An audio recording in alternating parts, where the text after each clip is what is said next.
Soon we'll be cozied up with a fuzzy blanket in front of the fire with a good book, hiding out from the cold weather. You'll need a bookmark to keep your place in your book, so why not make your own? We're learning more about Bargello embroidery for Getting Crafty this morning. Amy Latta, of course, joins us. Good to see you. Good to see you too. Tell us what Bargello embroidery is. Sure. So Bargello is a form of needlepoint, and it's actually named for the Bargello Palace in Florence, Italy, where they found examples of this on some decorative chairs. And all it is you create geometric patterns that are usually very colorful by making stitches that are all just vertical, straight up and down stitches. So like, you know how cross stitch, you're making X's. Here for Bargello, you're just making straight up and down vertical stitches. Considered stitching a bookmark. So what do we need to do this?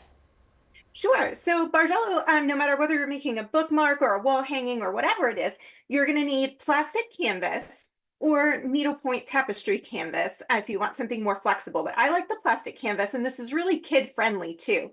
You're also going to need yarn in whatever colors you want for your pattern. So you can see, I've got plenty here to choose from. You can head to your local craft store and choose your favorite colors. And you'll need a tapestry needle. And what makes this special is that the eye of the needle is very large so that the yarn can go through that. So a regular sewing needle, you can't get that to work. So you're going to need that needle with the really large eye. It's also more blunt than a sewing needle too, so safer for those kiddos. And you're going to need some scissors.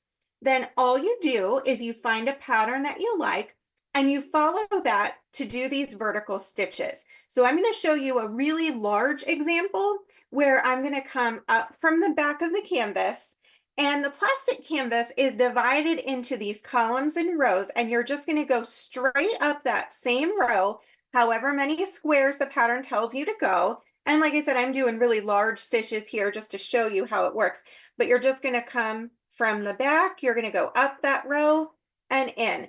And you're going to continue doing that, and the pattern will tell you how many boxes to skip. So by making longer and shorter stitches and by changing which box you're in, that's what creates patterns like these. So you can get a zigzag, you can get scallops, you can even get really fancy like with these diamonds here. There's tons of possibilities. You can create your own or follow patterns that you find, but it's just really simple and easy. And the pattern will also show you how big to cut that piece of plastic canvas so that it's perfectly bookmark size.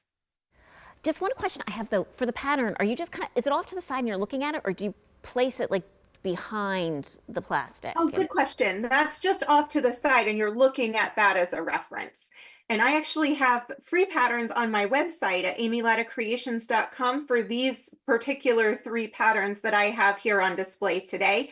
And then if you want more, you want to try others, you can head to Pinterest. And I mean, Pinterest is full of inspiration, so you can find lots and lots of ideas.